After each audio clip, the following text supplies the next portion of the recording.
84 लाख शरीर जोनियां हमारे धर्मों में बताई गई हैं, जिसमें वनस्पति है, कीड़े मकोड़े हैं, पक्षी है, जानवर है और इंसान। गंधर्व देवता अलग से उनका चर्चा भी होती है। सर्वश्रेष्ठ मनुष्य को कहा गया, सर्वोत्तम, खुद मुख्तियार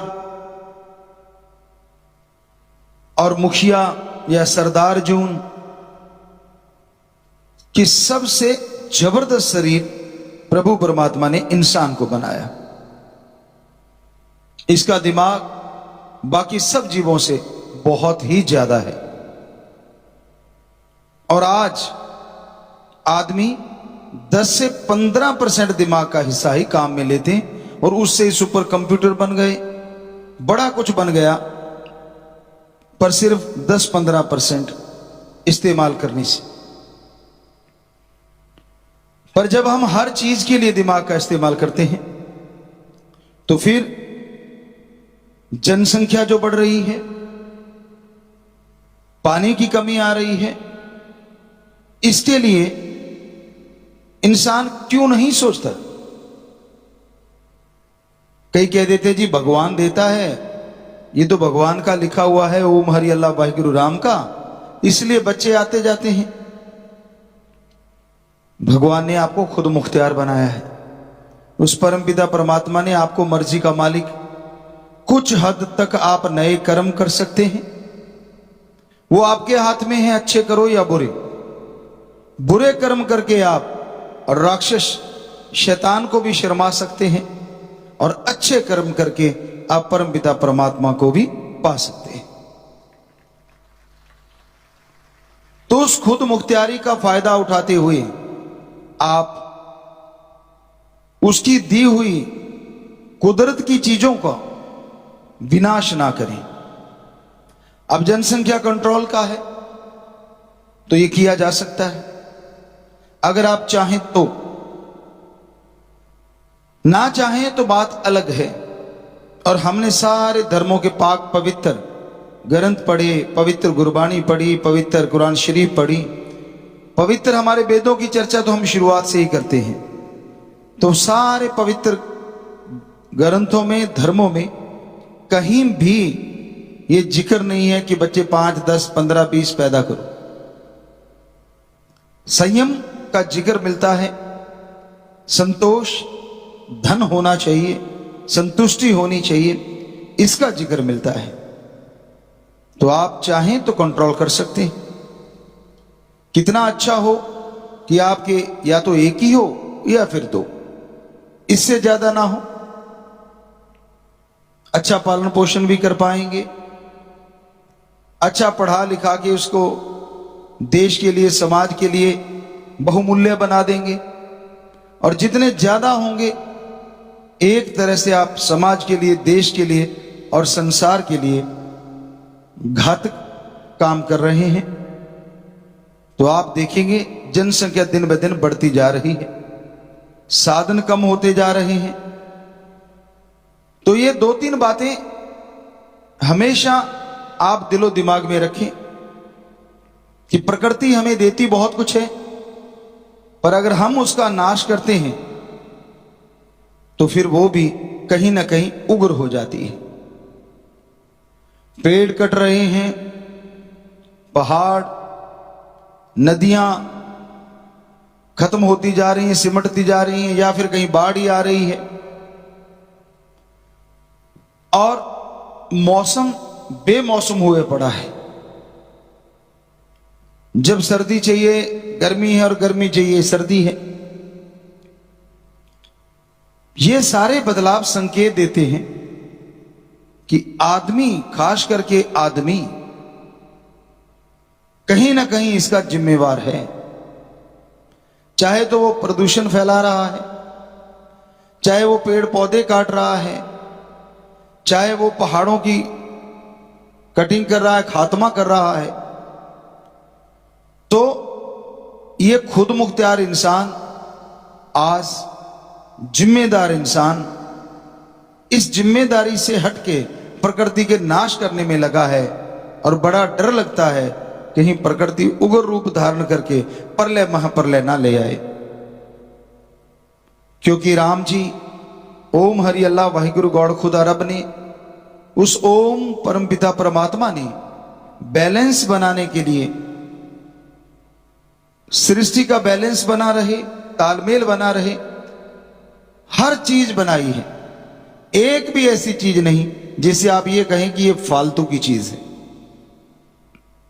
ये आपका भ्रम हो सकता है, अज्ञान हो सकता है, लेकिन परमपिता परमात्मा ने जो कुछ भी बनाया है, जो वो बना रहा है, जो कुछ किया कर रहा है, वो सब सोच समझ के करता है। ओम हरि अल्लाह वाहिगुरु राम।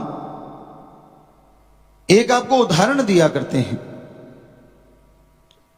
कि एक पेड़ के नीचे दो अमली नशा करके लेटे हुए थे, धुत थे। बेरी का पेड़ था, आसपास सब्जी की बेलें लगी हुई थी। तो अभी वो बातें कर रहे थे तो भगवान की गलतियां निकालने लग गए। जब आदमी नशा कर लेता है ना, अपने आप को भगवान से कम नहीं समझता। उसको लगता है हम दो हो गए, एक मैं और एक नशा। तो वो भी ऐसे कह रहे थे, कहता यार मेरी बात सुन। दूसरा कहता बोल क्या है? कहता ये देख बेरी कितनी बड़ी है। कहता बहुत बड़ी है यार, बहुत लंबी चौड़ी है। कहता इसके लगे छोटे छोटे बेर। कहता बिल्कुल सच। कहता इधर निगाह मार। कहता हाँ। कहता मरियल सी बेल है। कहता बिल्कुल मरियल बेल है। और पेठे इतने बड़े बड़े कद्दू लौकी लगे हुए हैं। कहता यार सच है। तो कहता कर दी ना भगवान ने गलती? दूसरा कहता बिल्कुल, हमें मिले तो हम उसको समझाएं। अब वो तो मिले तो ना। कहता बाकी बहुत बड़ी गलती कर रखी है। अभी कुछ देर बातें करके हटे ही थे तो पहले वाला बोलता, कहता यार भगवान की गलती काट दे, वो सही है। दूसरा कहता अब क्या हो गया? अभी तक तो तू भगवान को कह रहा था गलत है, इतनी देर में क्या हो गया? कहता सुन। कहता हाँ। कहता हवा तेज चली थी। कहता हाँ चली थी। कहता बेरी का एक बेर टूट के मेरे नाक पे लगा, अगर इसकी जगह पेठा होता तो सिर्फ छिद्र रह जाते, बाकी सामान साफ। तो हकीकत यह है, सच ये है कि वो राम जो करता है ओम हरि अल्लाह वाहिगुरु गॉड, वो सही करता है। इसी पे एक और बात आपको सुनाया करते हैं। एक राजा वजीर की बात। वजीर जो था वो हर बात पे भगवान का शुक्राना करता था। कोई भी बात होती कहता जी बहुत अच्छा, मालिक जो करता है सही करता है, धन्यवाद परमात्मा। एक दिन शिकार खेलने गए और शिकार खेलने गए, राजा ने तीर चलाया या कटार निकाली, उसका अंगूठा कट गया एकदम से, खून के फुहारे छूटे। साथ में वैद हकीम होते हैं, उन्होंने पट्टी वगैरह करी। वो वजीर को कहता ये क्या हुआ? कहता है जी भगवान जो करता है सही करता है। अब राजा तो राजा है, गुस्सा आ गया।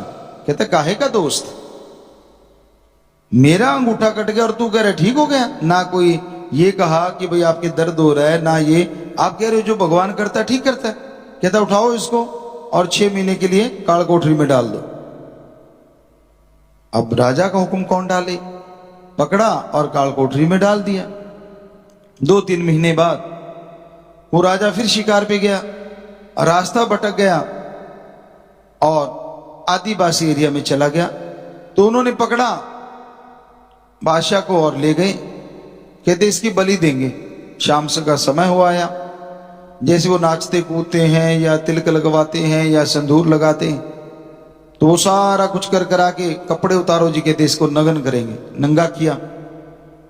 तो फिर उनका तांत्रिक आया, उसने थोड़ा चेक किया और बोलने लगा ना भाई ना। कहते क्या? कहते इसकी बलि नहीं दी जा सकती। कहने लगे क्यों?